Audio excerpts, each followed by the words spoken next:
Permettez-moi tout d'abord de dire un grand merci au président de notre coalition, le président Macky Sall, qui revient d'un voyage très important, que l'histoire retiendra.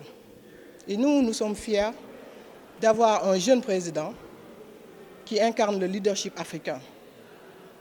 Le contexte mondial actuel, avoir un leader qui puisse aller défendre les intérêts de notre pays et les intérêts de notre continent, nous le magnifions pour notre part.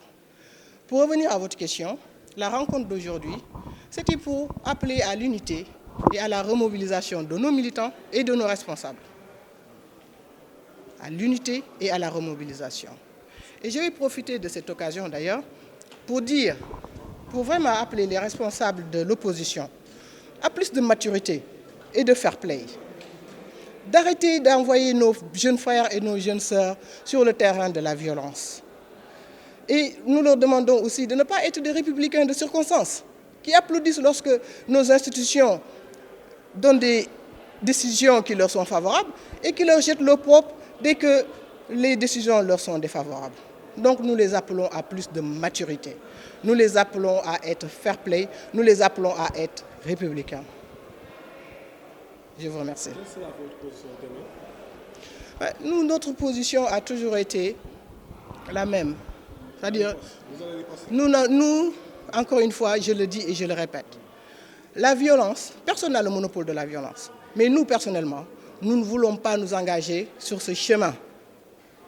Et nous appelons nos jeunes frères et nos jeunes sœurs à ne pas aller sur ce chemin. La violence n'a jamais résolu aucun problème. Nous avons toujours pu régler nos problèmes, en tout cas dans notre pays, le Sénégal qui est un pays de la Teranga, nous avons toujours pu régler nos problèmes de façon pacifique et civilisée.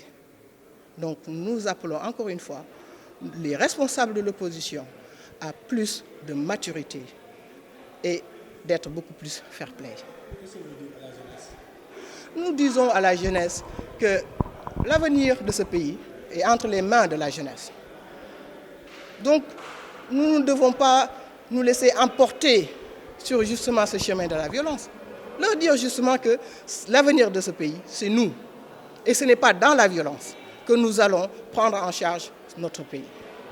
Voilà le message que je voudrais vraiment lancer à notre jeunesse. Et encore une fois, je le dis et je le répète, nous sommes très fiers d'avoir un président qui, sur le plan mondial, a pu affirmer son leadership, vraiment en défendant les intérêts de notre pays et les intérêts de notre continent.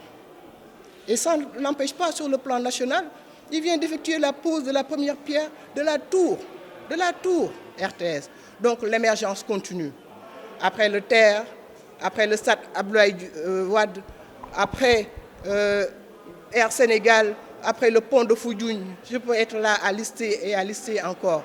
Donc il impose son leadership sur le plan international sans que cela l'empêche sur le plan national de continuer le travail de l'émergence. Je vous remercie. Qu'est-ce que vous dites par rapport aux prochaines élections qui vont se dérouler? Oui, les élections. On est dans un pays démocratique.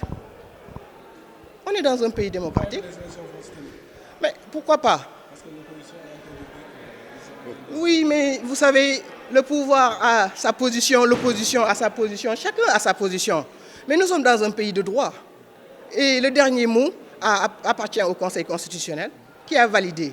Et il n'y a pas une autre décision qui puisse sortir au-dessus du Conseil constitutionnel.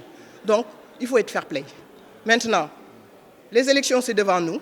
Et Inch'Allah, le Benno Bokk Yakaar va offrir à notre président, au président de la coalition, une victoire écrasante au soir du 31 juillet. Merci.